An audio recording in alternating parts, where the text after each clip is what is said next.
जी भाई अस्सलाम वालेकुम। कैसे हैं भाई? ठीक है। कल एक होमवर्क दिया था करने को, होमवर्क किया?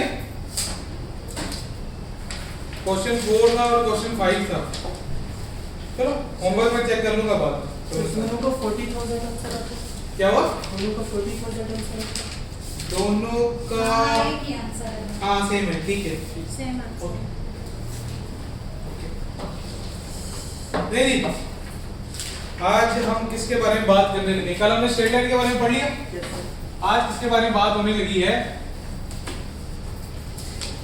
Reducing balance method. आज किसके बारे में बात होने लगी है? Reducing balance method. इसको रिड्यूसिंग बैलेंस मेथड भी कहा जाता है, या इसको क्या बोलेंगे? WDB मेथड भी बोलेंगे। क्या बोलेंगे? WDB method. अच्छा, स्ट्रेट लाइन में हमने क्या बात की थी? डेप्रिसिएशन किस पे चार्ज होती है? Cost minus residual value divide by useful life का रेट होगी। रिड्यूसिंग बैलेंस में याद रखना हमेशा डेप्रिसिएशन चार्ज होगी WDB पे। किस पे चार्ज होगी? WDB। और WDB का फार्मूला क्या है? Cost minus accumulated. Cost minus accumulated depreciation. Cost minus accumulated depreciation. हमेशा याद रखना है कि रिड्यूसिंग बैलेंस मेथड पे जो डेप्रिसिएशन रेट अप्लाई होगा वो किस पे होगा?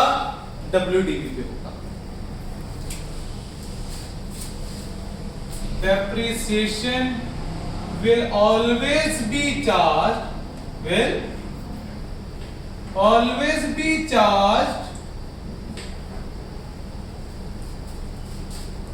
at WDB। हमेशा WDB के ऊपर डेप्रिसिएशन जो है वो चार्ज होगी। अच्छा, तो फिर इसका फार्मूला क्या बना? WDB multiply by depreciation rate. इसका फार्मूला क्या बना? WDB multiply by depreciation rate. और क्या क्या assumptions दी उसने? उसने कहा जी cost of an asset remains constant over the पूरी लाइफ में, उसकी कॉस्ट कभी भी चेंज नहीं होगी। और accumulated depreciation of an acid increase over the life. जैसे जैसे हमारा वक्त गुजरता जाएगा हमारी एक्यूमुलेटेड डेप्रिसिएशन बढ़ती जाएगी, वैसे वैसे एक्यूमुलेटेड डेप्रिसिएशन बढ़ती जाएगी। अच्छा, फिर उसने क्या बात की? WDB of an acid decreases over the life. जैसे जैसे चीज इस्तेमाल होगी वैसे वैसे उसकी बुक वैल्यू, उसकी WDB या उसकी कैरिंग वैल्यू जो मर्जी कह लो, वो क्या होती जाएगी? रिड्यूस होती जाएगी। अच्छा, तो डेप्रिसिएशन का फॉर्मूला क्या बना? WDB multiply by depreciation. अब WDB कैसे कैलकुलेट होती है? Cost minus accumulated depreciation. ठीक होगी बात? अगर फॉर एग्जांपल मैंने एक बात बोली वैसे जनरल परसेप्शन, भाई मुझे ये डेप्रिसिएशन रेट नहीं गिवन बल्कि क्या गिवन है? उसकी लाइफ गिवन है। वहां पर ऑप्शन थी ना, लाइफ गिवन हो तो लाइफ से डिवाइड कर दो, रेट गिवन हो तो रेट से मल्टीप्लाई कर दो। स्ट्रेट लाइन में तो ये ऑप्शन थी, यहां पे ऐसी कोई ऑप्शन नहीं। यहां पे सिर्फ किससे मल्टीप्लाई होगा? रेट से मल्टीप्लाई होगा। अगर आपके पास रेट अवेलेबल नहीं है तो फिर रेट को कैलकुलेट करने का फॉर्मूला है, वो क्या है? 1 minus nth root residual value divided by cost। ये वाला फॉर्मूला अप्लाई करेंगे और रेट को क्या कर लेंगे, कैलकुलेट कर लेंगे।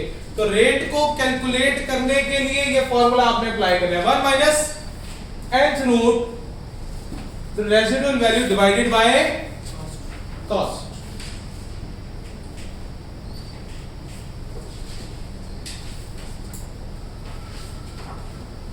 अच्छा, अब हमने कहा भाई अक्सर हमें सवाल जब रिड्यूसिंग बैलेंस का आता है ना तो उसमें रेसिडुअल वैल्यू गिवन ही नहीं होती। क्यों? क्योंकि वहां पे फॉर्मूले में वैसे तो रेसिडुअल वैल्यू को कोई काम ही नहीं है, क्योंकि डेप्रिसिएशन किस पे अप्लाई हो रही है, WDV पे। क्या WDV के फॉर्मूले में कोई रेसिडुअल वैल्यू इस्तेमाल हुई? इसका मतलब है रेसिडुअल वैल्यू का मेरा कोई इस्तेमाल नहीं। तो जब रेसिडुअल वैल्यू का कोई इस्तेमाल नहीं है तो सिर्फ रेसिडुअल वैल्यू का कब इस्तेमाल आएगा, एक सूरत में, अगर उसने मुझे डेप्रिसिएशन का रेट ना बताया हुआ। अगर उसने मुझे डेप्रिसिएशन का रेट ना बताया हुआ तो फिर मुझे रेट को कैलकुलेट करना पड़ेगा, तब मेरी क्या है, मजबूरी है। तो तब किसका इस्तेमाल होगा, रेसिडुअल वैल्यू का इस्तेमाल होगा। तो अगर मैं फर्ज करता हूं कि मुझे उसने ना तो डेप्रिसिएशन का रेट बताया, ना उसने मुझे डेप्रिसिएशन का रेट बताया, ना उसने मुझे रेसिडुअल वैल्यू बताई, दोनों ही नहीं बताए। तो अगर मुझे उसने रेट भी नहीं बताया और उसकी रेसिडुअल वैल्यू भी नहीं बताई तो रेट की कैलकुलेशन में फिर मैं रेसिडुअल वैल्यू को 1 कंसीडर करूंगा। क्या करूंगा, 1। अगर मुझे रेसिडुअल वैल्यू उसने बिल्कुल भी नहीं बताई, जो रेसिडुअल वैल्यू बताएगी या तो वो इस्तेमाल कर लूंगा, अगर वो गिवन नहीं होगी तो रेसिडुअल वैल्यू को 1 कंसीडर करूंगा। लिखी हुई भी है बात में उसने, क्या लिखा हुआ है, WDV में अगर हमें रेट कैलकुलेट करना है और रेसिडुअल वैल्यू मिसिंग है या 0 है, अच्छा 0 भी लिखी हुई है तो भी 1 कंसीडर करना है, 0 नहीं लिख सकते क्योंकि 0 तो इस पूरे ब्रैकेट को क्या कर देगा, 0 कर देगा। तो इसलिए मुझे क्या करना पड़ेगा, वहां पे 1 कंसीडर करना पड़ेगा। ओके होगी बात, इसमें कोई मसला, ठीक है। क्या तक आने क्लियर है थोड़ी सी। तो अब डेप्रिसिएशन कैलकुलेट करना सीखें। इसके लिए अब सवाल नंबर 6 दोबारा से पढ़ेंगे, लेकिन इस बार सवाल नंबर 6 को पढ़ने का मेरा क्राइटेरिया क्या होगा, मेरी इंटेंशन क्या होगी, स्ट्रेट लाइन नहीं होगी बल्कि क्या होगी, रिड्यूसिंग बैलेंस मेथड होगा। लो जी, सवाल नंबर 6 जी, सवाल नंबर 6 की रिक्वायरमेंट क्या है, कहता है prepare the machine account, depreciation account and accumulated depreciation account. ये 3 अकाउंट मुझे बनाने हैं, 2019 के और 2020 के, लेकिन कौन सा मेथड इस्तेमाल करते हुए, रिड्यूसिंग बैलेंस इस्तेमाल करते हुए। तो पहला मेरा एसेट क्या है, पहले मेरे एसेट का नाम क्या, मशीन। मशीन किस पे बनेगी, मशीन अकाउंट किस पे बनेगा, कॉस्ट पे बनेगा। मशीन अकाउंट किस पे बनेगा, कॉस्ट पे बनेगा। हमने कहा ठीक, क्या उसने मुझे कोई ओपनिंग बैलेंस बताया मशीन का, यस सर, बिल्कुल। 1 जनवरी 2019 को मेरा मशीन का ओपनिंग बैलेंस कितना आ गया, 6 लाख। 2019 में कोई एडिशन, कोई डिस्पोजल, एडिशन हुई है, कौन सी तारीख को, 1/8/19 को। कितने का खरीदा, 90,000। इसके अलावा कोई एडिशन, कोई डिस्पोजल, कोई। साल के आखिर में क्या कर दूं, क्लोज कर दूं, साल के आखिर का क्लोजिंग बैलेंस 6,90,000। एग्रीड। पिछले साल का क्लोजिंग, अगले साल का ओपनिंग बन गया कितना? 6,90,000। फिर 2020 में खड़े हो गए, कोई एडिशन कोई डिस्पोजल? Yes sir. कौन सी तारीख को? 1/5 1/5/20 को एडिशन हुई, कितने की? 50,000। साल के आखिर में क्या कर दिया? क्लोज कर दिया, कितना? 7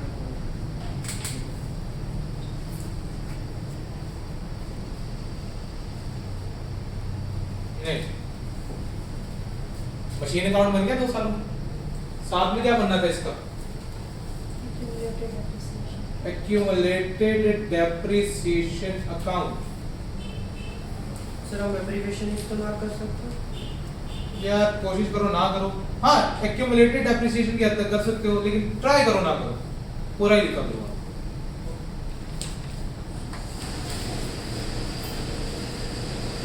2019 का कोई ओपनिंग बैलेंस दिया हुआ है एक्यूमुलेटेड डेप्रिसिएशन का?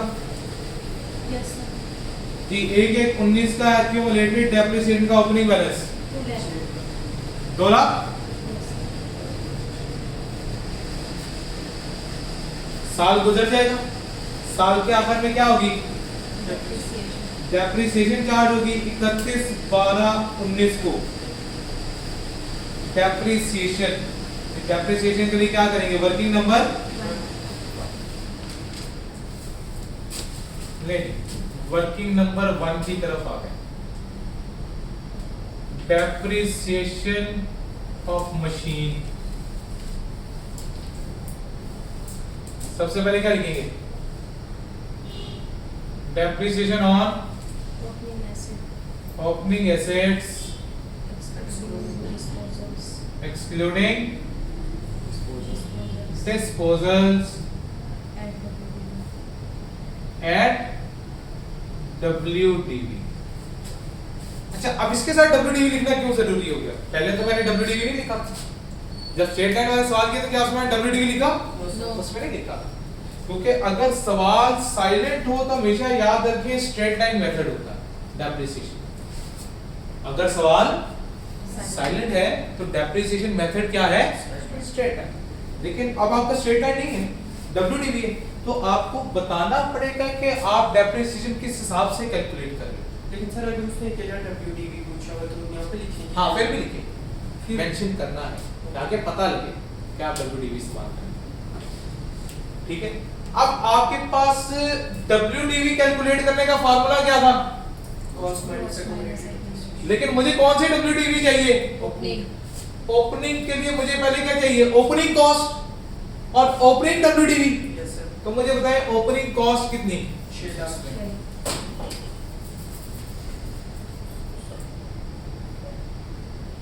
माइनस ओपनिंग WDV 2 लाख। और सॉरी ओपनिंग एक्यूमुलेटेड डेप्रिसिएशन 2 लाख। Yes, sir. तो ये क्या निकल आई? ओपनिंग WDV कैलकुलेट हो गई। कोई डिस्पोजल कोई नहीं थी। इसका मतलब है ये वो एसेट्स हैं जो साल के पहले दिन से साल के आखिरी दिन तक मेरे पास मौजूद रहेंगे। इनके ऊपर डेप्रिसिएशन रेट लगा दो, कितना है भाई? 10%. कितना? 10%. 10%। कितना आ गया? 40,000. 40,000। फिर क्या आएगा? Depreciation on Addition. जो नया एसिड आया, नया एसिड कितने का आया? कॉस्ट कितनी थी उसकी? 90,000. 90,000. Minus accumulated depreciation. अभी तो नया एसिड आया, उसके ऊपर तो अभी किसी किस्म की कोई डेप्रिसिएशन चार्ज, 0. तो माइनस क्या कर देंगे? 0 मल्टीप्लाई बाय डेप्रिसिएशन रेट। 10%. क्या पूरा साल इस्तेमाल हुआ? No. No sir. कब खरीदा था? 1/8/19 को। तो मेरे साल में कितने महीने इस्तेमाल हुआ? 8, 9, 10, 11 और कितने महीने? into 5 divided by 12।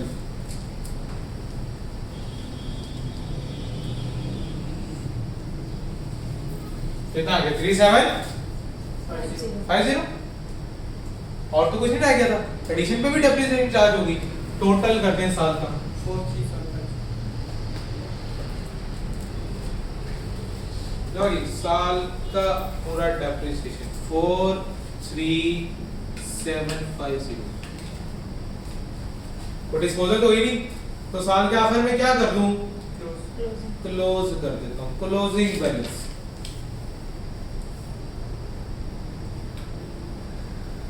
ओके होगी गाड़ी पिछले साल का क्लोजिंग अगले साल का ओपनिंग बन गया क्रेडिट साइड पे कितना 2,43,750 आ गया फिर साल के आखिर में क्या करेंगे डेप्रिसिएशन चार्ज करेंगे इसके लिए एक और वर्किंग करूंगा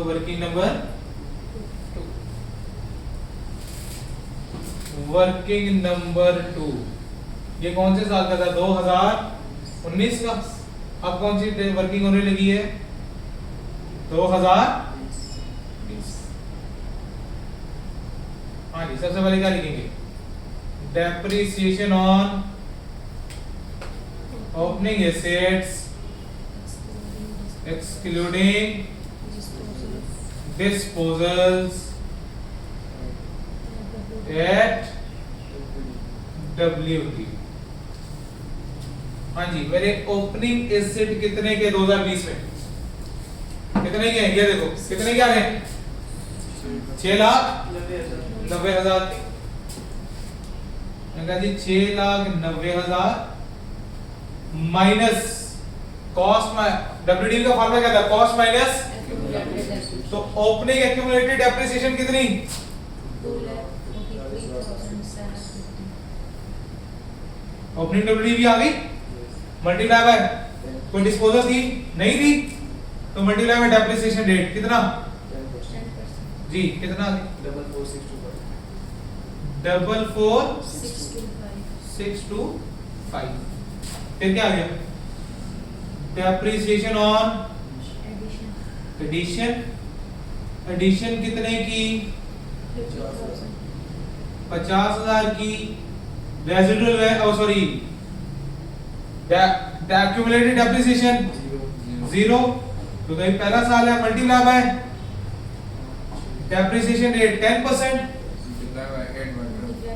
multiply by 8 by 12 very good 8 by 12 जी 333 टेट्रा 3 करते सारे पूरे साल की डेप्रिसिएशन कैलकुलेट होगी 47,958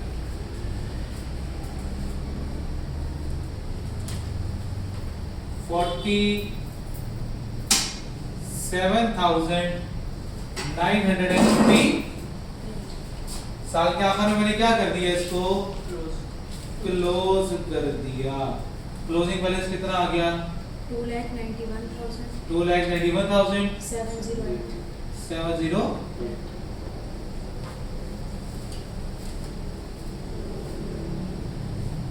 और क्या बनाना था डेप्रिसिएशन अकाउंट बनाना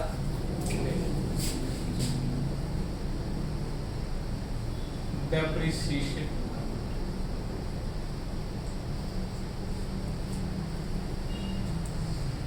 हाँ जी depreciation debit accumulated depreciation 31/12/19 accumulated depreciation के अगेंस्ट कितना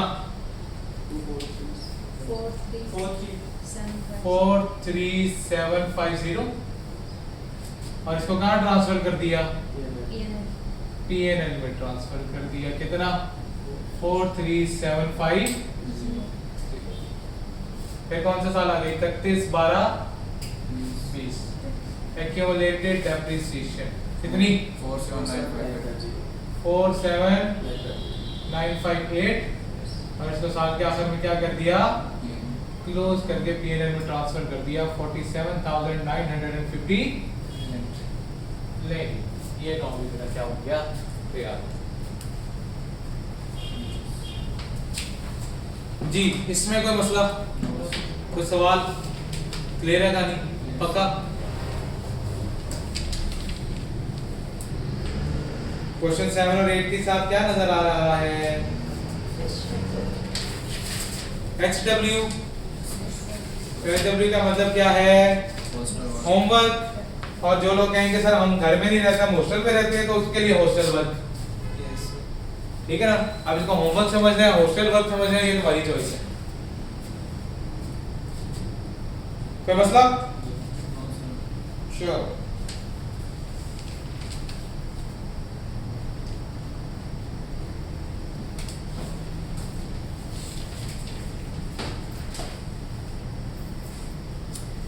देखिए सवाल नंबर 10 पढ़ लें।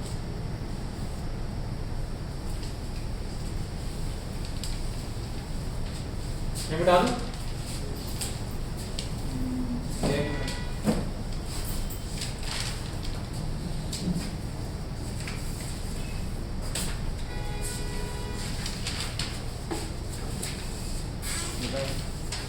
बता दिए थे?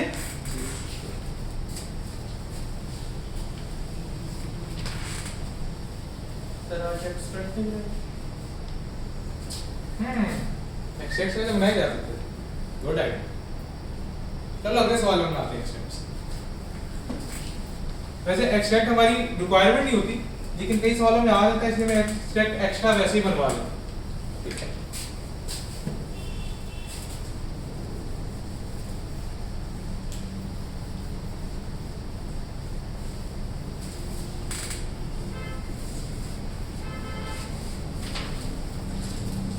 मुझे याद दिला देना भाई, अगले सवाल में एक्सट्रैक्ट भी बनवाना है, क्वेश्चन टाइप।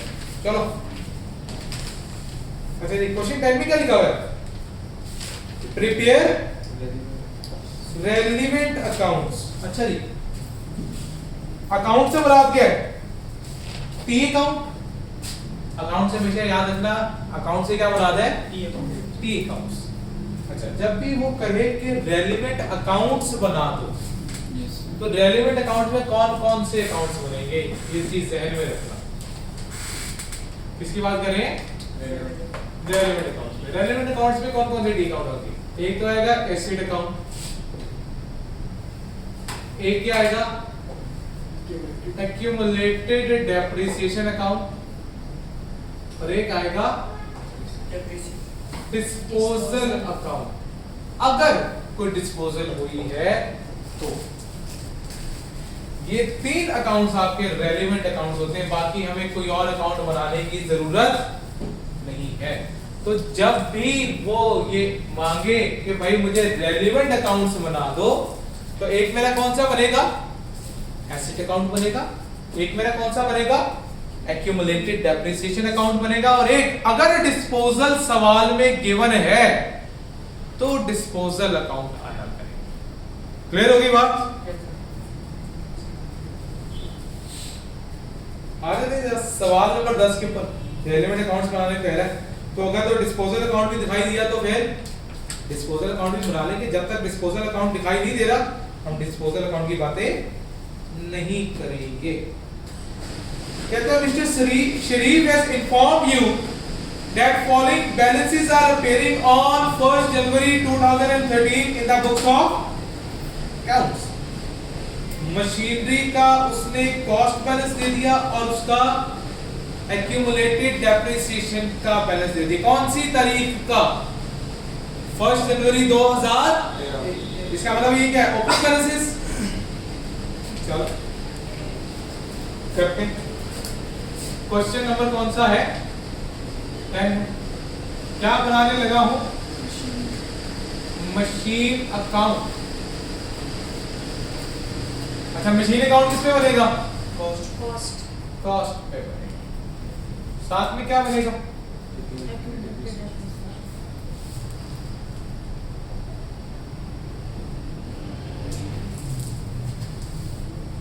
जी, कितने साल हो गए? एक ही साल का बनाना है ना, सिर्फ 2013 की बातें कर रहे हैं जी। मशीन की ओपनिंग कॉस्ट कितनी? 1/1/13 की 6 लाख। लिख दी 6 लाख। एक्यूमुलेटेड डेप्रिसिएशन का ओपनिंग बैलेंस कितना?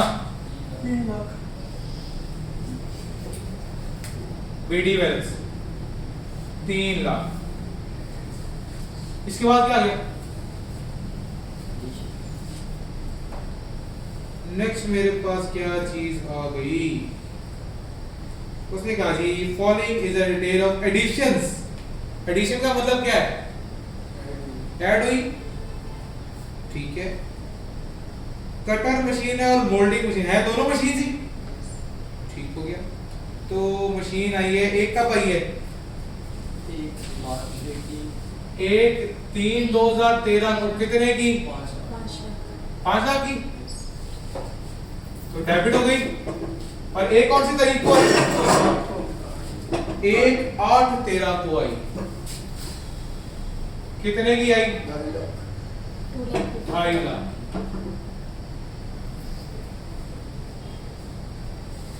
छह लाख, 5 लाख और कोई डिस्पोजल? साल के आखिर में क्या कर दूं? 31/12/13 क्लोजिंग बैलेंस जी 13 लाख 50। आ गया क्लोजिंग बैलेंस।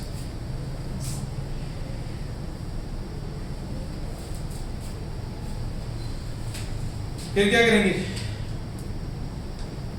एक्यूमुलेटेड डेप्रिसिएशन का काउंट करेगा। साल के आखिर में क्या होगी? डेप्रिसिएशन चार्ज होगी। उसके लिए मुझे क्या करना पड़ेगा? Working working number 1 depreciation on machine. सबसे पहले क्या आएगा? Depreciation on opening assets excluding disposals at, क्योंकि उसने बता दिया मेरा मेथड कौन सा है, WDV मेथड है। अब WDV को कैलकुलेट करने का फॉर्मूला क्या था? ओपनिंग कॉस्ट कितनी? 6 लाख minus opening accumulated depreciation 3 lakh multiply by depreciation rate 20%। कितना आ गया? 60,000। फिर क्या आएगा? Depreciation on addition. एडिशन कितने की भाई? एक तो हुई 5 लाख की minus accumulated depreciation 0 multiply by depreciation rate 20%। Sir accumulative में हमेशा 0 ही होगी ना? पहले साल एडिशन। हाँ, एडिशन में पहले साल हमेशा, ओके, कोई डेप्रिसिएशन चार्ज ही नहीं, तो पहले साल कह सकते हो कि पहले साल कॉस्ट पे डेप्रिसिएशन चार्ज होती है, कहा जा सकता है। मल्टीप्लाई बाय 20%, मल्टीप्लाई बाय कितना टाइम इस्तेमाल किया? 10 महीने। कौन सा? मार्च से शुरू हुए, मार्च, अप्रैल, मई, जून, जुलाई, अगस्त, सितंबर, अक्टूबर, नवंबर और कितने महीने? 10 महीने। तो 10/12 जी 83,333।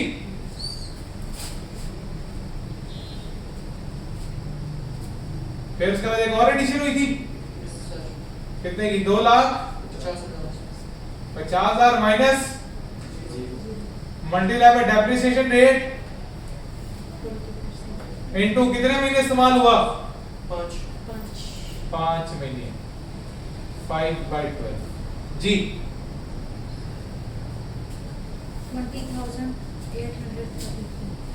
20,830। और तो कुछ नहीं रह गया। टोटल कर दे, टोटल बता दे।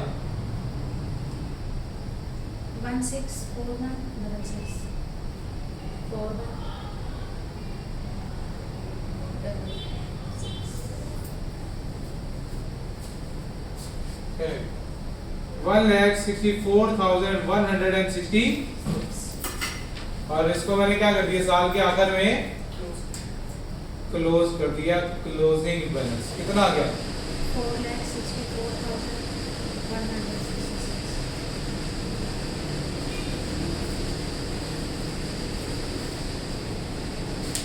इसमें किसी किस्म का कोई मसला कोई सवाल कहानी क्लियर है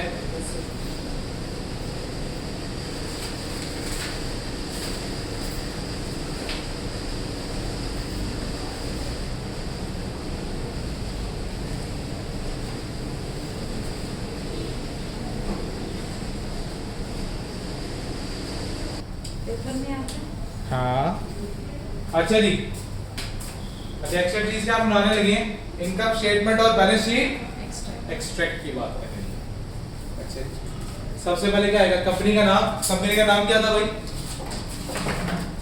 कंपनी का नाम बता दें मिस्टर शरीफ लो जी शरीफ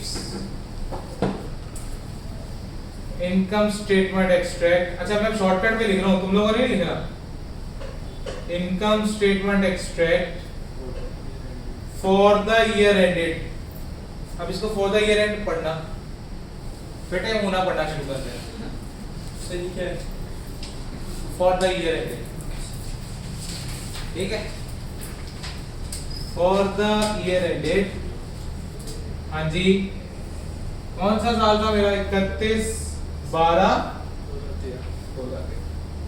अब उसके वजह से मेरे पास इधर क्या चीज की है डेप्रिसिएशन कहाँ आती है एक्सपेंसेस में तो एक्सपेंसेस की हेडिंग देंगे और उसके नीचे जाके क्या लिखेंगे डेप्रिसिएशन ऑन मशीन जी भाई डेप्रिसिएशन ऑन मशीन कितनी थी भाई सर ऑपरेटिंग एक्सपेंस कितने के सिर्फ एक्सपेंस ऑपरेटिंग एक्सपेंस लिख दो एक्सपेंस लिख दो दोनों तरह ठीक है हाँ जी कितने रुपए भाई 164,166 और साथ में क्या बन जाएगा शरीफ balance sheet extract as at 31/12/13 इसके अंदर सबसे पहले क्या आएगा नॉन करंट एसेट क्या था मेरा machine at cost machine at cost कितनी है कितनी कॉस्ट है भाई 135 जी क्लोजिंग आ गई है ना यहाँ पे 1350000 और लेस क्या कर देंगे एक्यूमुलेटेड डेप्रिसिएशन जो कि कितनी है टोटल एक्यूमुलेटेड डेप्रिसिएशन का क्लोजिंग 464,166 लो जी इनकम स्टेटमेंट एक्सट्रैक्ट और बैलेंस शीट एक्सट्रैक्ट मेरे रेडी हो गए इनमें कोई मसला कहानी क्लियर है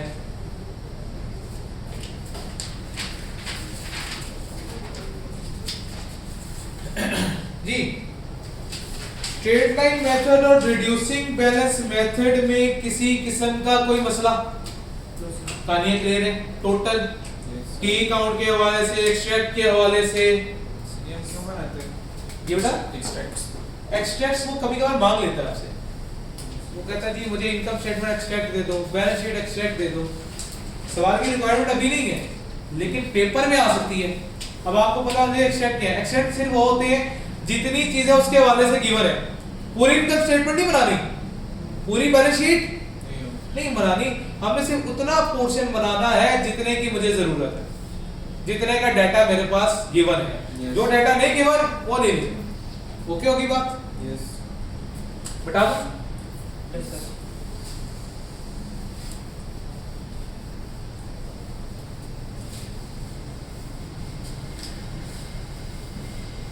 नहीं कल हमने कुछ बातें ही थी हमने कहा था कि हमारे खर्चे होते हैं दो तरह के खर्चे होते हैं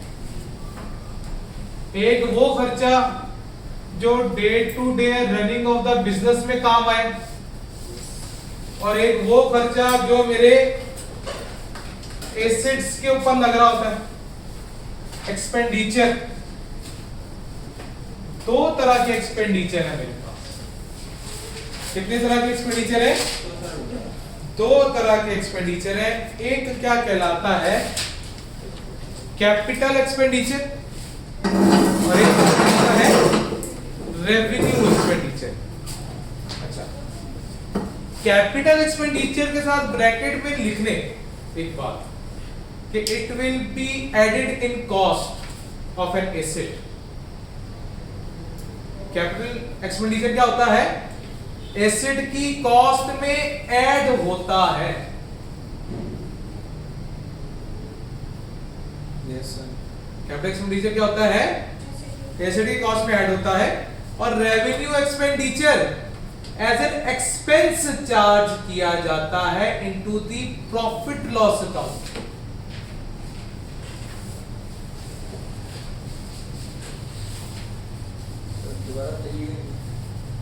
capital expenditure as a cost of an asset लिखा जाता है एसेट अकाउंट में, एसेट की कॉस्ट में ऐड करते हैं।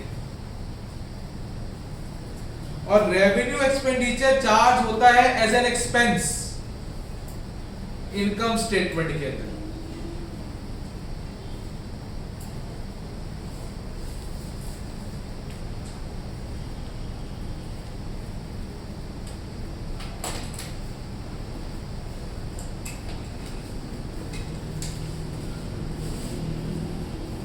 ये बात क्लियर?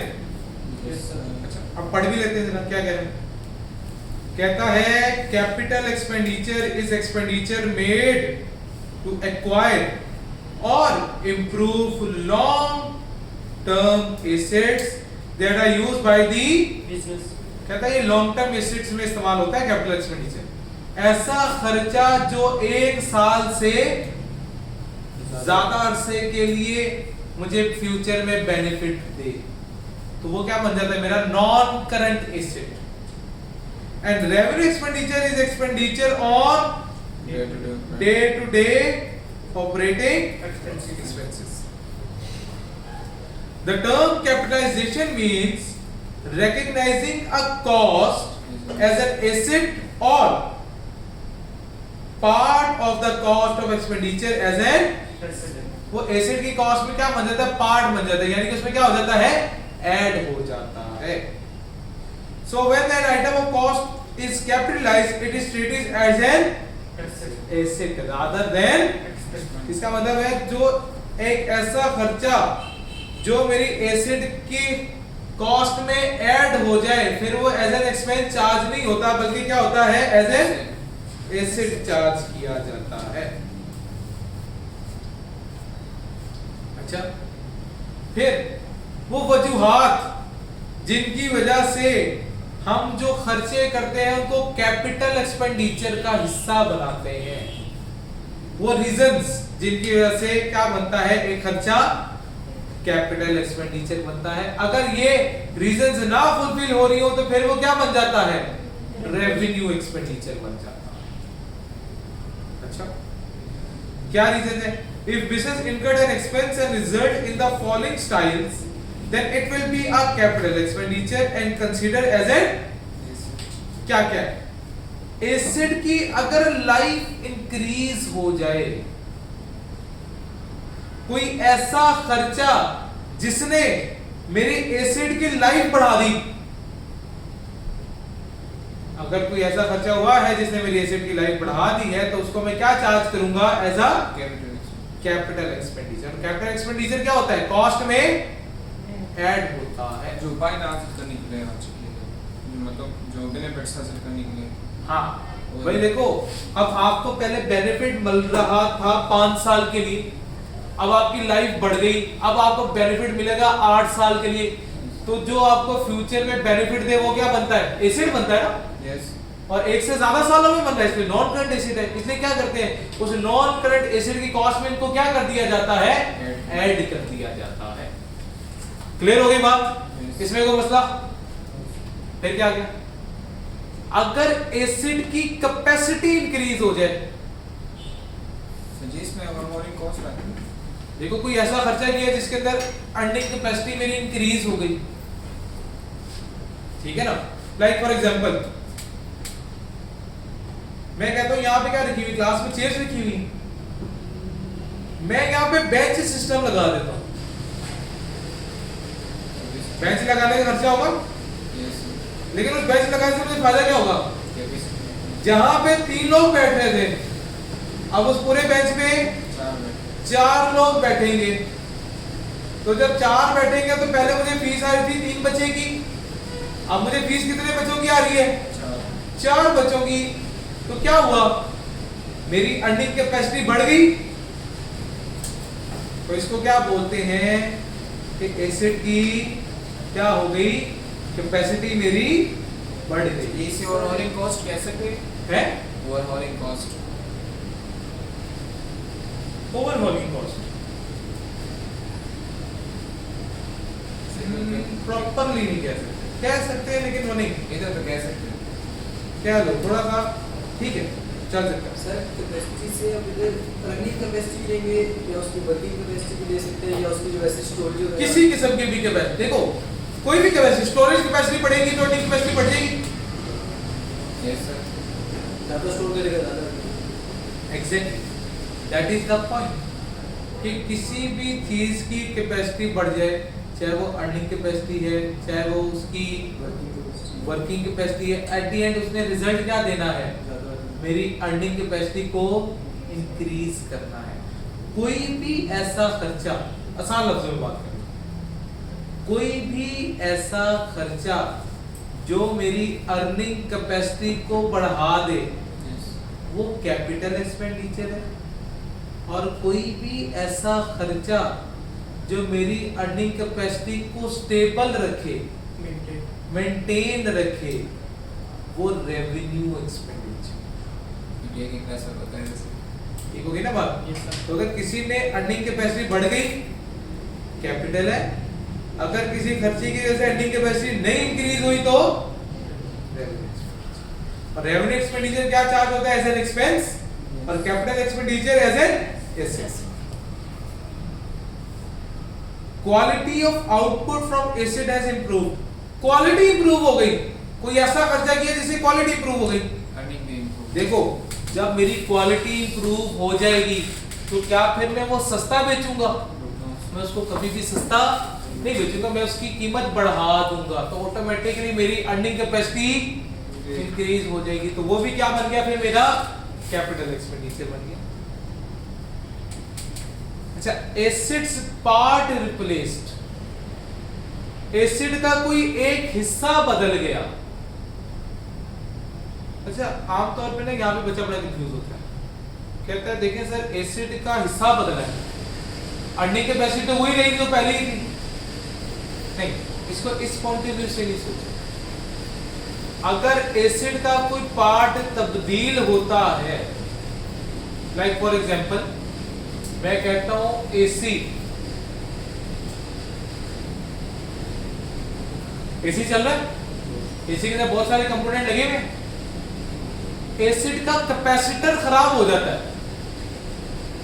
एसिड का क्या होता है, मैं क्या करूंगा, कैपेसिटर बदल दूंगा, पुराने कैपेसिटर को निकाल कर नया कैपेसिटर लगा दूंगा। अब इस नया कैपेसिटर लगाने की वजह से क्या एसिड की रेवेन्यू जनरेशन में कोई इंक्रीज आया? तो भी मैं उतना ही जनरेट करके दे देता हूं। तो फिर इसको मैं कैपिटलाइज क्यों करूं, सवाल है। तो सवाल हमेशा याद रखें, जो एसिड आप लेकर आए हो क्या उसकी पहले कोई अर्निंग कैपेसिटी थी? उसकी पहले कोई अर्निंग कैपेसिटी, उसकी अर्निंग कैपेसिटी क्या थी? 0। वो जो नया पार्ट लेकर आए वो तो नहीं कुछ कमाता था, वो जब पार्ट आपने इसके अंदर इंस्टॉल किया तो उसकी मदद से कमाई शुरू हुई। तो अगर उसकी वजह से शुरू हुई तो फिर वो क्या बन गया, कैपिटल एक्सपेंडिचर बन गया। वो मेरी आंसर, तुम्हारी बाइक है, तुम्हारा बाइक मौजूद है, बाइक चलाते हो सारा दिन, यस ठीक। मैं कहता हूँ जी बाइक तुम चलाते हो और तुम्हारे बाइक के अंदर खर्चा होता है। तुम एक दिन चला रहे थे, चलाते चलाते ना तुम्हारा इंजन सीज हो गया। बाइक का इंजन क्या हो गया? सीज हो गया तुम्हारा। रास्ते में प्रोग्राम बढ़ गया। क्या करना पड़ेगा? इंजन रिप्लेस कराना पड़ेगा। तुम इंजन रिप्लेस करके नया इंजन लेकर आ रहे हो। अब वो जो नए इंजन की कॉस्ट है, क्या वो बाइक की कॉस्ट में ऐड होनी चाहिए? सवाल बताओ। नहीं सर, होना चाहिए। क्यों? क्योंकि वो जो नया इंजन लेकर आए, नया इंजन लेकर आए ना, क्या वो इंजन पहले कोई कमाई करके दे रहा था? अब जब उस इंजन को तुम अपनी बाइक में लगाओगे तो बाइक चल पड़ेगा। यस और बाइक बाद में क्या करना शुरू कर देगा? अर्निंग भी देना शुरू। हो सकता है तो बाइक कैसे चलाते हो क्या हो गया? परेशान हो गए, अर्निंग कैसे देगा? बाइकें चलाते हो गए यार, क्या हो गया? तभी तो इतनी बाइक चलाने की वजह से इंजन सीज हो गया। ठीक है ना? सारा दिन बाइक, सारा दिन बाइक, तो तुम बाइक कैसे अर्निंग करे थे? वो अर्निंग रुक गई थी। लेकिन क्या वो जो नया इंजन था वो कोई कमाई करके दे रहा था? वो कोई कमाई करके नहीं दे रहा। जब वो इंजन आके आपकी बाइक में लगा तो उस इंजन की अर्निंग कैपेसिटी शुरू हुई ना। ये कोई स्मार्ट पार्ट हो वो रिप्लेस करे बाइक। कोई मसला नहीं, नया पार्ट लगा रहे हो ना, रिप्लेस कर रहे हो, रिपेयर नहीं। रिपेयर करोगे तो रेवेन्यू एक्सपेंडिचर है। ये सपोज करें स्मार्ट पार्ट है, उसके बगैर भी बाइक चल रही है, हम वो रिप्लेस करें तो हाँ वो नहीं, वो रेवेन्यू एक्सपेंडिचर, वो रेवेन्यू मतलब छोटा मोटा तुमने पेज बदल दिया उसको बगैर चल रही थी लेकिन है, उसको बगैर वैसे तो चल रही है। इंडिकेटर चेंज कर दिया। इंडिकेटर चेंज कर लिया, हाँ ठीक है। वो ब्रेक नहीं कर। हाँ इंजन लेकिन जो है वो तुम्हारी मेजर चीज। सर पेट्रोल वैसे तो मतलब day to day sir expense है ना, लेकिन सर वो क्योंकि रिप्लेस होता है तो सर ये किस में आएगा? रेवेन्यू एक्सपेंडिचर है, रेवेन्यू में आएगा। रेवेन्यू एक्सपेंडिचर है। ये तो रेगुलर खर्चा है ना तुम्हारा। कैपिटल में एक चीज और याद रखो, कोई ऐसे खर्चे होते हैं जो इनरेगुलर होते हैं, जो कभी कभार होते हैं, जो आपकी क्या करते हैं, अर्निंग कैपेसिटी को इंक्रीज करते हैं या उसको क्या कर लेते हैं, समझ लो किस्म का मेंटेन करते हैं। बड़ा रेयर केस होता है मेंटेन का। इसलिए जैसे मैंने कहा इंजन रिप्लेस हुआ, इंजन रिप्लेस करने में आपकी सिर्फ मेंटेनेंस हो रही है। बेसिकली आपकी बाइक दुकान हुई थी दोबारा चलना शुरू हो गई। अर्निंग कैपेसिटी तो अभी भी वो नहीं दे रहा होगा, लेकिन हमने उसे क्या कहा, कैपिटल एक्सपेंडिचर। तो सर ये जो फिर फैक्ट्री में बड़ी मशीनें होती है सर, तो इनकी जो मेंटेनेंस कॉस्ट होती है ये फिर किस में आती है? ये रिपेयर में आती है? ये रिपेयर में आती है, ये ये रिपेयर में, ये आपकी रेवेन्यू एक्सपेंडिचर है। रिप्लेसमेंट कह लो एक एक्सेप्शन है इन सब बातों में। यस रिप्लेसमेंट क्या है? एक एक्सेप्शन है, और ऐसी रिप्लेसमेंट जो कई सालों तक चलेगी। ये भी याद रखना, ये नहीं कि कोई ऐसी रिप्लेसमेंट है जो हर महीने चेंज करना होता है। ठीक है, जो ऑयल हर महीने चेंज करना है, वो इसलिए क्या है, एक्सपेंस है। क्योंकि देखो मैं फॉर एग्जांपल बात करूं, मैं इसको कैपिटल एक्सपेंडिचर का हिस्सा बना भी दूं, इसने एक साल भी नहीं चलना, तो जितने चीज मैं इस्तेमाल करता हूं वो मेरा क्या होता है, एक्सपेंस होता है ना। इसलिए कोई ऐसा खर्चा जो आपको एक साल से ज्यादा अरसे तक बेनिफिट दे, वो कैपिटलाइज करते हैं।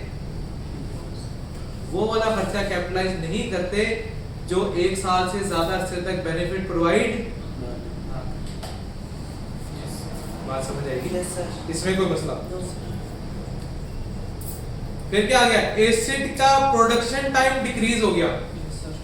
प्रोडक्शन टाइम डिक्रीज होने का मतलब है मैं ज्यादा यूनिट्स बनाना शुरू कर दूंगा, क्योंकि एक चीज मैं पहले बनाता था 12 मिनट में, अब मैं बना रहा हूं 10 मिनट में। तो अब गिवन टाइम में मैं ज्यादा यूनिट्स बना पाऊंगा, ज्यादा यूनिट्स बनाऊंगा तो ज्यादा यूनिट्स बेचूंगा, ज्यादा यूनिट्स बेचूंगा तो ज्यादा अर्निंग कैपेसिटी मेरी होगी, तो अर्निंग कैपेसिटी मेरी इससे भी क्या होगी, इंक्रीज होगी। तो ये भी क्या आ गया मेरे पास, कैपिटल एक्सपेंडिचर। ओके होगी बात? वही क्वेश्चन नंबर 11 पढ़ते हैं और उनके ऊपर ये जो कॉन्सेप्ट है ये अप्लाई करने की कोशिश करते हैं। पहला क्या है, vehicle A engine is replaced, revenue नहीं सॉरी रिपेयर्ड, हाँ vehicle A engine is repaired, revenue. Yes vehicle B engine is replaced, capital capital expenditure, okay. Interest paid on loan, revenue revenue. Day to day या फिर month to month. देखो interest है, interest में expense है yes और जितने भी expenses है वो तो वैसे ही रेवेन्यू एक्सपेंडिचर। मैंने कहा था रेवेन्यू एक्सपेंडिचर का हेड क्या है, एक्सपेंस। तो Yes. जितने एक्सपेंडिचर जितने एक्सपेंसेस है वो तो ऑटोमेटिकली क्या बन जाएंगे, रेवेन्यू एक्सपेंडिचर बन जाएंगे। ओके होगी बात। यस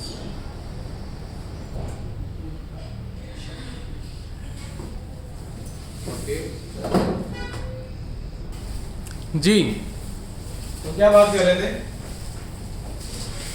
हमने कहा भाई सवाल नंबर interest paid on loan part 11 का कौन सा था, इंटरेस्ट हाँ जी interest paid on loan. Interest क्या था, एक्सपेंस था। तो एक्सपेंसेस की जितनी भी आइटम है वो सारी की सारी क्या होंगी, रेवेन्यू रेवेन्यू एक्सपेंडिचर में जाएंगी। तो ये क्या है, रेवेन्यू एक्सपेंडिचर। अच्छा पार्ट 4 जिसने किया है वो नहीं बोलेगा। Cash received from customer, capital expenditure, revenue expenditure, I think revenue revenue expenditure. सोचता ये Revenue रेवेन्यू है, sir. रिसीव्ड है रेवेन्यू में है रेवेन्यू रिसीव्ड है कैपिटल एक्सपेंडिचर। नहीं ये रेवेन्यू रिसीव्ड एक्सपेंडिचर होता क्या है, ओह सॉरी एक्सपेंडिचर नहीं है सर। एक्सपेंडिचर होता क्या है, खर्चा। यहाँ पे कौन सा खर्चा हो रहा है, यहाँ तो मुझे पैसा मिल रहा है। कैश रिसीव्ड, तो जब कैश रिसीव्ड है ये कहां से आ गया भाई, ये तो एक्सपेंडिचर है ही नहीं, ये तो रिसीट्स हैं।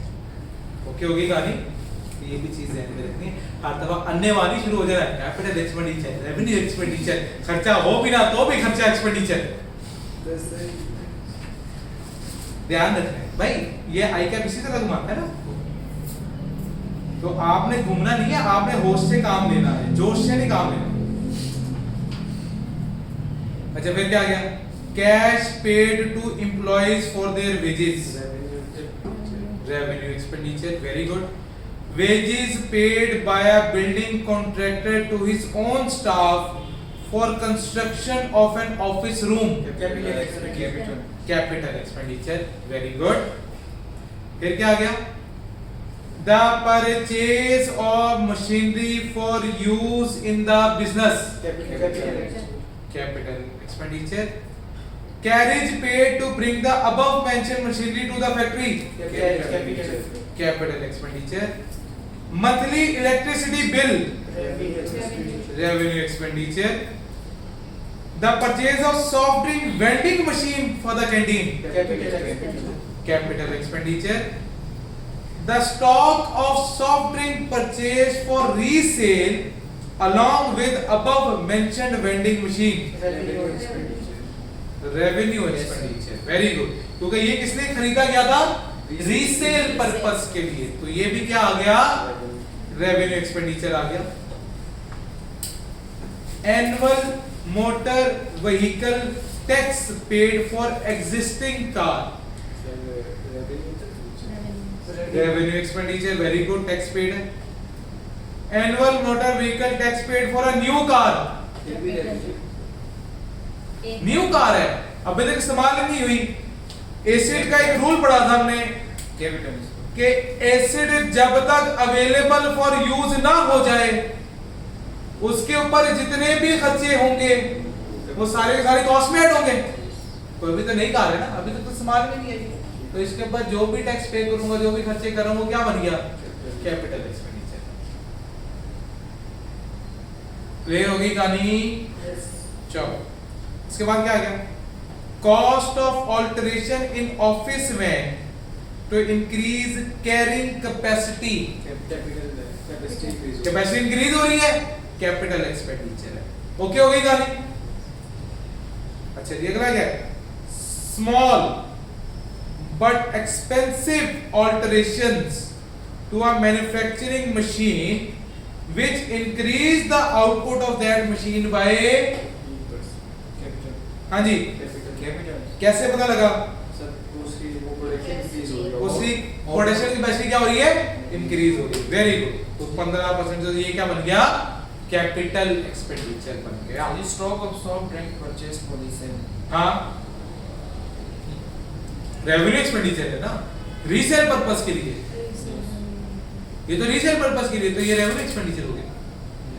कैपिटल एक्सपेंडिचर तो वो है जो एक साल से ज्यादा अरसे तक चले और जो एक साल से ज्यादा अरसे तक मुझे क्या दे? बेनिफिट प्रोवाइड करे।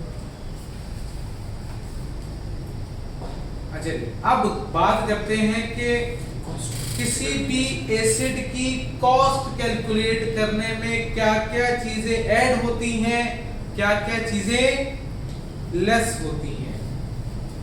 तो परचेज प्राइस, इनवॉइस प्राइस या letter of credit opening charges,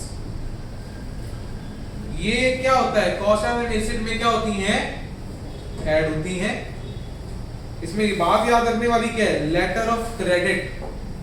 अगर मुझे किसी सवाल में लेटर ऑफ क्रेडिट दिखाई दिया तो वो एसिड की कॉस्ट में क्या होगा? ऐड होगा। होता है क्या सर? यार ये किस्म का कहीं खाता खुलवाते हो आप, ठीक है? ये पुराने जमाने में होता था, ठीक है? Letter of credit. आप उधार पे चीज खरीदना चाहते हो लेकिन आप क्या कर रहे हो? आप अपनी एक वर्थ शो कराना चाह रहे थे, भाई मैं इस काबिल हूं कि मुझे उधार पे चीज बेची जा सकती है।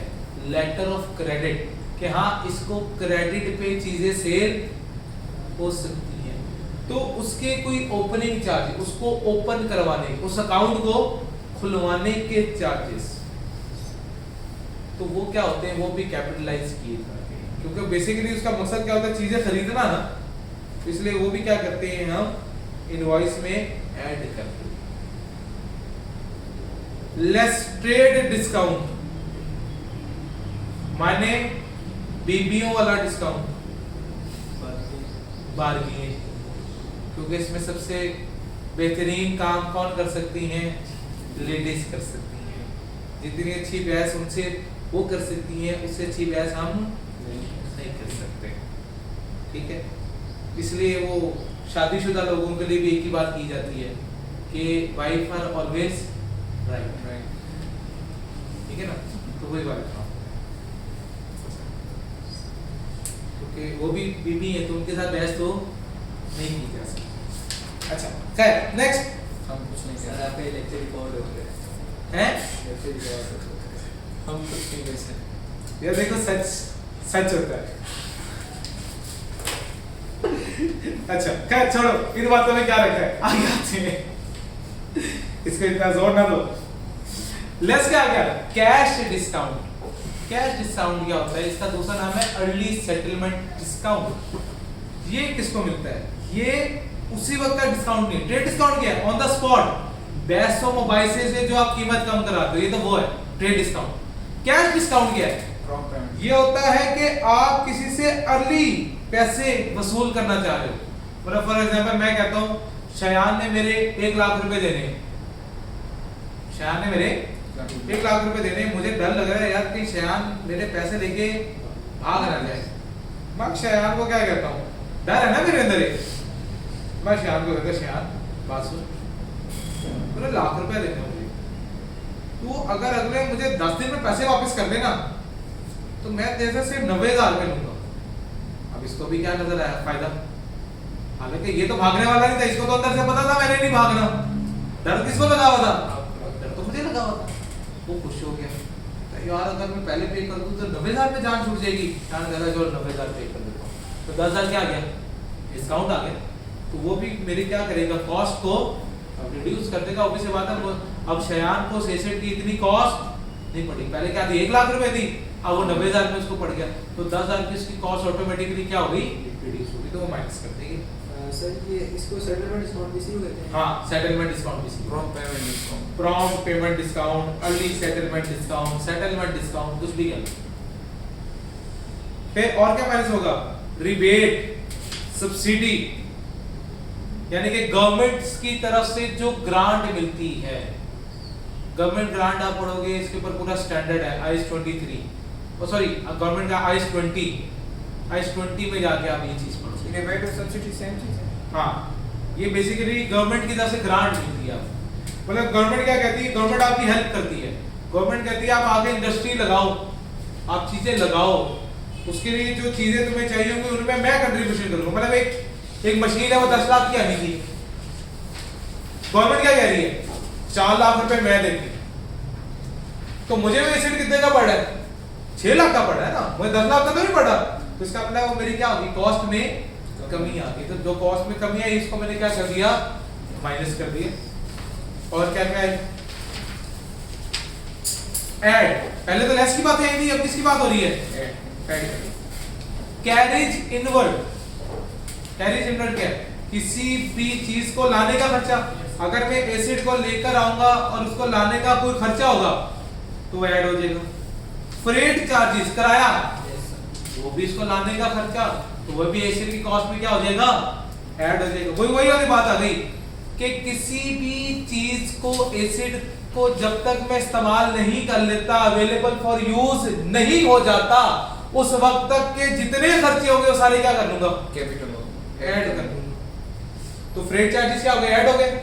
और ट्राई चार्जेस, ये क्या हो गए, specific area and transport bye. हाँ, वेरी गुड, याद है, यस। आईटी की बातें याद है, भूला नहीं है, गुड।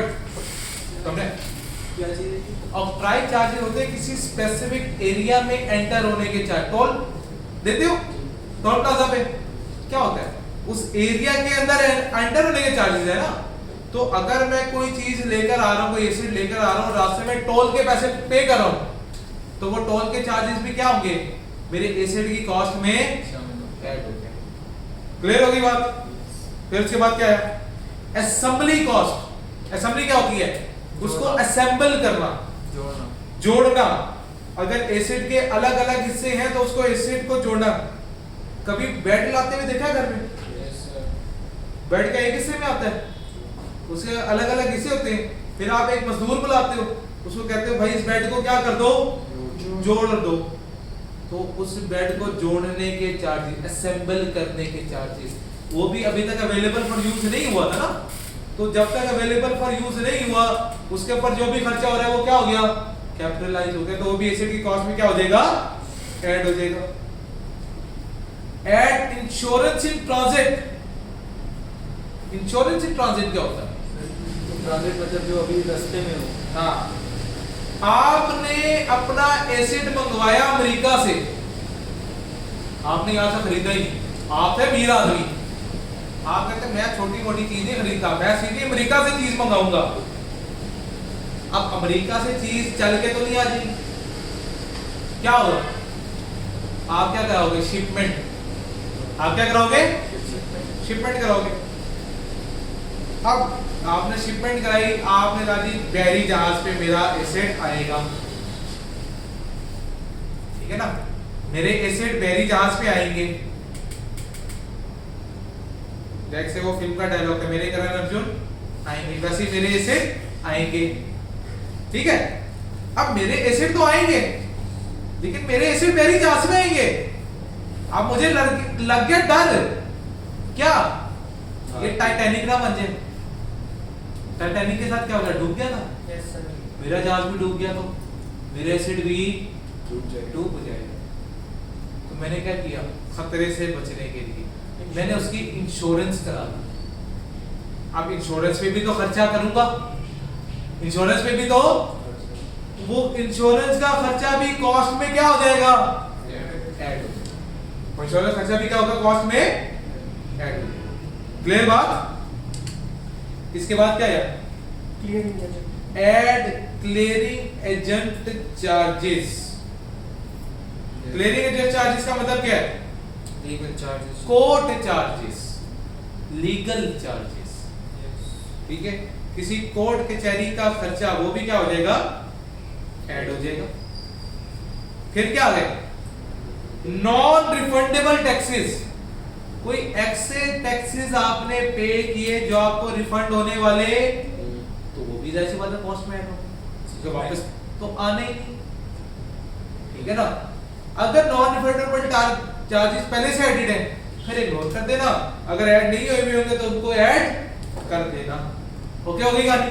सचिन टैक्सेस तो जितने भी हमने देखे नॉन रिफंडेबल होते हैं, रिफंडेबल कौन से होते हैं? रिफंडेबल भी होते, कोई ऐसी चीज जिसके ऊपर आपको बाद में क्या मिल जाएगा, आपको रिलीफ मिल जाएगा, कोई ऐसी चीज आप मंगाते हो और ठीक है, मतलब आपने कोई ऐसी मशीन मंगाई जिससे आप कोई स्पेशल इंडस्ट्री स्टार्ट करना चाह रहे हो, उस स्पेशल इंडस्ट्री पे आपको गवर्नमेंट की तरफ से ग्रांट मिल रही है, तो कह रहे हैं कि हम आपको उसके ऊपर टैक्सेस छोड़ देंगे, लेकिन खरीदते वक्त तो आपने पे करने, तो खरीदते वक्त तो नहीं पता है किस मकसद के लिए इस्तेमाल हो रहा है, तो भी तो आप टैक्सेस पे कर दोगे, बाद में वो टैक्सेस क्या होंगे, रिकवरेबल होंगे, किससे, गवर्नमेंट से, क्योंकि गवर्नमेंट आपके ऊपर उसके ऊपर क्या दे रही है, रिलीफ दे रही है। या कोई ऐसी बात, सिक्योरिटी भी कैसे दे, सिक्योरिटी क्या सिक्योरिटी, ये किस्म की सिक्योरिटी है, वो भी तो रिफंडेबल होते हैं। हाँ Add है। बिल्कुल, ये उसी टाइप का है काम।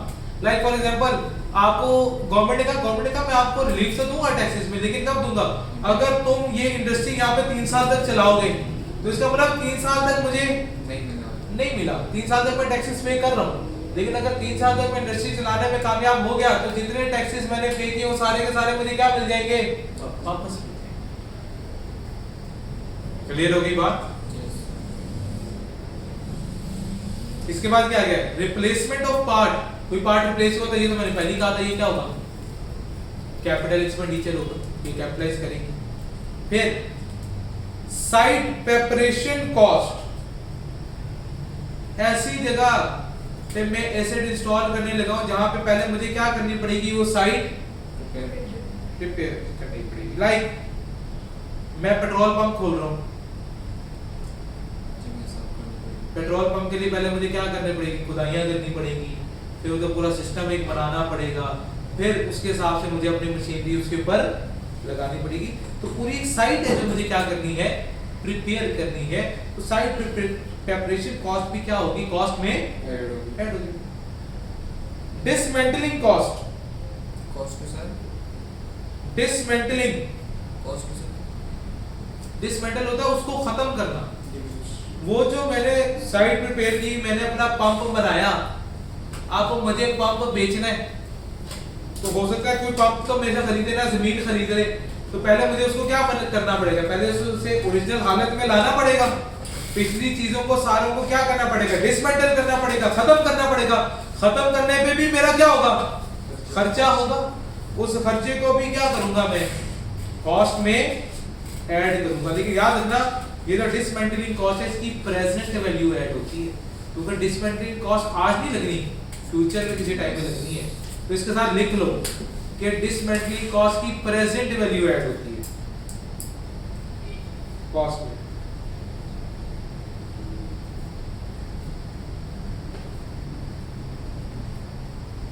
क्लियर होगी बात। फिर इसके बाद क्या आ गया, मॉडिफिकेशन कॉस्ट। मॉडिफाई करने का मतलब है आप अपनी चीजें इंप्रूव कर रहे हो, इंप्रूव करने का मतलब है अर्निंग कैपेसिटी इंक्रीज हो रही है, तो वो भी क्या होगी, कैपिटलाइज होगी, कॉस्ट में ऐड हो जाएगी।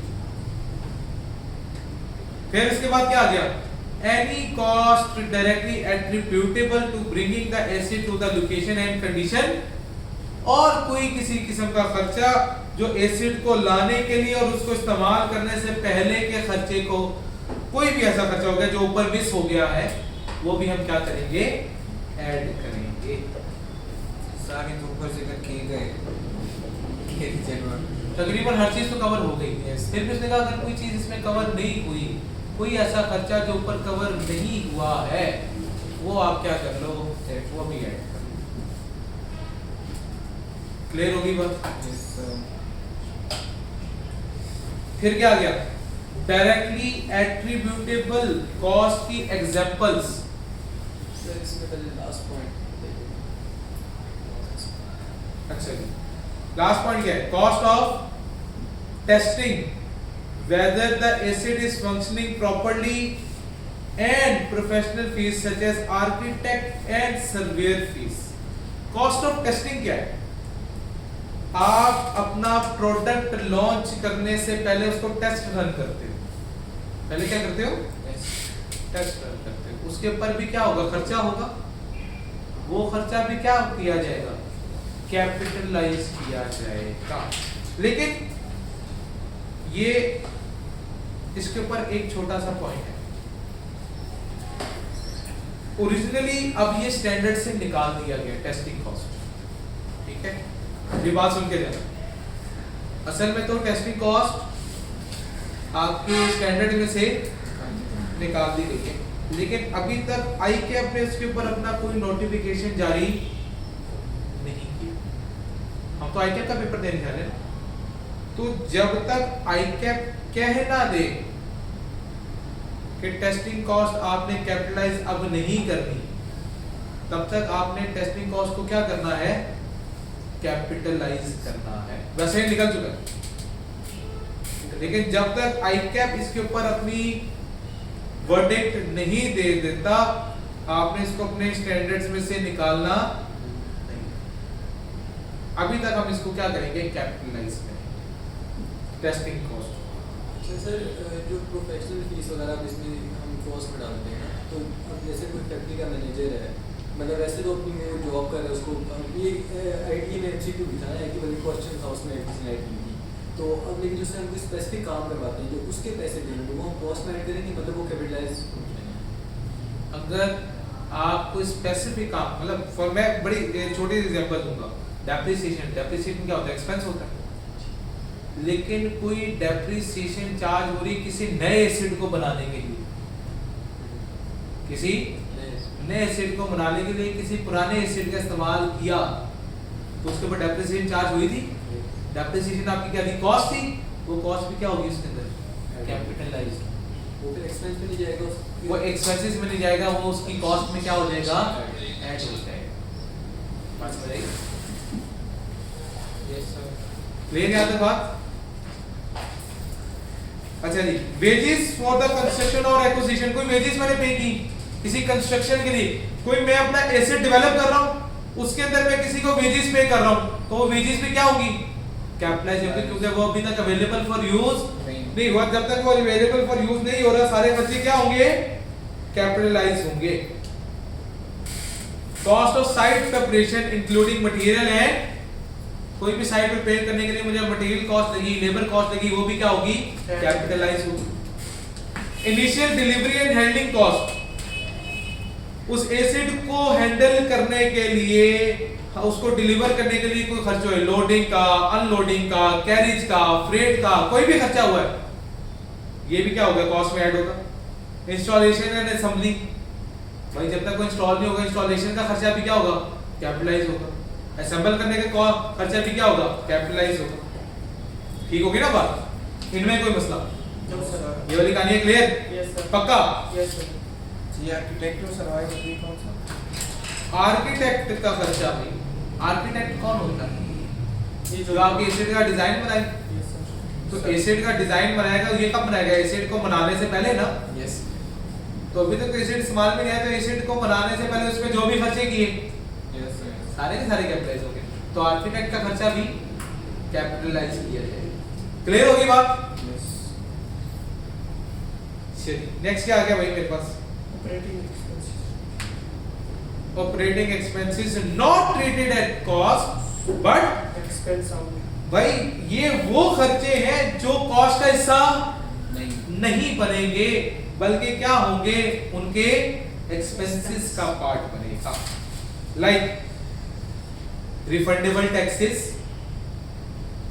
कोई ऐसे टैक्सेस नहीं, ऐसा रिफंडेबल टैक्सेस का और सी।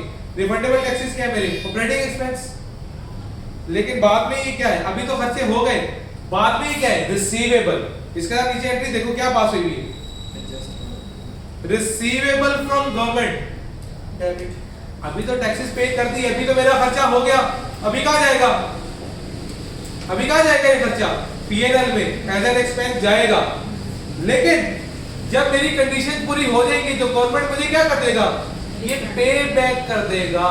लेकिन किसी और साल में जाके।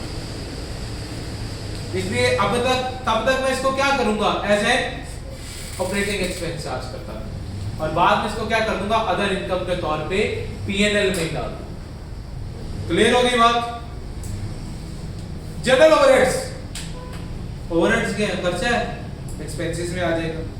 ओवरहेड्स, अपोर्शन ओवरहेड्स वो भी क्या है, खर्चा है, एक्सपेंसेस में आ जाएगा। स्टाफ ट्रेनिंग कॉस्ट, स्टाफ को मुझे क्या देनी पड़ रही है, ट्रेनिंग देनी पड़ी है, उस पर कोई खर्चा कर रहा हूं, तो ये भी मेरा क्या है, एक्सपेंस है। रिपेयरिंग कॉस्ट, रिपेयर करना, ये भी एक्सपेंस है, ये भी क्या गया, रेवेन्यू एक्सपेंडिचर। मेंटेनेंस कॉस्ट, इस चीज को मेंटेन करने का खर्चा, ये भी क्या है, एक्सपेंस है। फिर क्या आ गया, ओवरहॉलिंग कॉस्ट, ये तुम्हारी वाली बात है। ये क्यों सर ये शामिल नहीं है? ओवरहॉलिंग क्या होता है? ये ओवरऑल से तो भी मतलब अर्निंग कैपेसिटी या प्रोडक्शन कैपेसिटी नहीं। इंक्रीज हो सकती है? नहीं, तो जी अभी आपने जो एग्जांपल दिया कि यहाँ पर चेयर्स पड़े, मैंने बेंच बनाए, तो फ्री में तो नहीं होगा? क्या हुआ? तो जी क्लास में हमने ओवरऑल करके ओवरऑल क्या होता है, उसको बेहतर करना। Yes sir. अच्छा चलो, मैंने ये कुर्सियां नहीं करनी, अभी इस क्लास में कितने बच्चे बैठ सकते हैं, मैं फॉर एग्जांपल लेता हूँ 50 बच्चे बैठ सकते हैं। इस क्लास में कितने बच्चे बैठ सकते हैं, 50 बच्चे। अगर 50 बच्चे बैठ सकते हैं, मैं इनके ऊपर पेंट कर दूं, मैं इसको लशपश कर दूं, कमरे का पूरे डिजाइन बना दूं, यहाँ पे टैटू लगवा दूं, यहाँ पे बड़ा कुछ कर दूं, क्या 50 से ज्यादा लोग बैठने शुरू हो जाएंगे? आपने तो डेकोरेशन पे अर्ज कर दी। तो ओवरऑल तो यही होता है। ओवरऑल से जी प्रोडक्शन कैपेसिटी वगैरह इंक्रीज नहीं, ओवरहॉलिंग वो रिप्लेसमेंट होती है। मैं कहूँ यहाँ पे चेयर्स की जगह मैं बेंच लगा रहा हूँ, ये ओवरहॉलिंग नहीं है। ओवरहॉलिंग है उसी को ठीक करना। बात समझ रही है? एक मशीन 1000 यूनिट्स प्रोड्यूस करते हैं, ओवरऑल करके वो 1500 प्रोड्यूस करते हैं, नहीं, वो ओवरहॉलिंग और है। मेन ओवरहॉलिंग क्या होता है भाई, देखो मैं किसी चीज को ठीक ठाक, बाइक हो गई, बाइक के ऊपर पट्टी घटा पता नहीं क्या क्या लग चुका है, तुम उसको तुम उसके ओवरऑल सारा काम करवा रहे हो, ओवरऑलिंग करा रहे हो, उसको एक बार दोबारा से नया कर रहे हो, उसकी तुमने धुलाई करवाई, उसकी तुमने इंजन को थोड़ा क्या किया, तुमने उसकी ट्यूनिंग करवा ली। अब इसे ओवरऑल, ये भी तो ओवरऑलिंग है। ये ओवरऑलिंग से क्या उसकी चलने की कैपेसिटी बढ़ गई?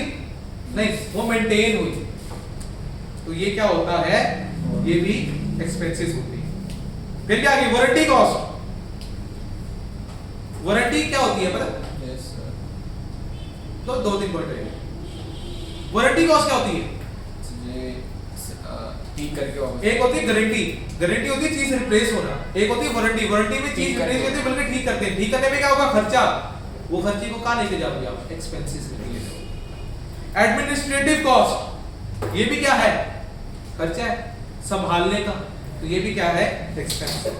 और कोई कॉस्ट रिलेटेड टू एरर्स, और आपकी अपनी गलती की वजह से कोई खर्चा पड़ गया आपको, तो वो भी आपके लिए क्या है, एक्सपेंस है। बात है क्लियर?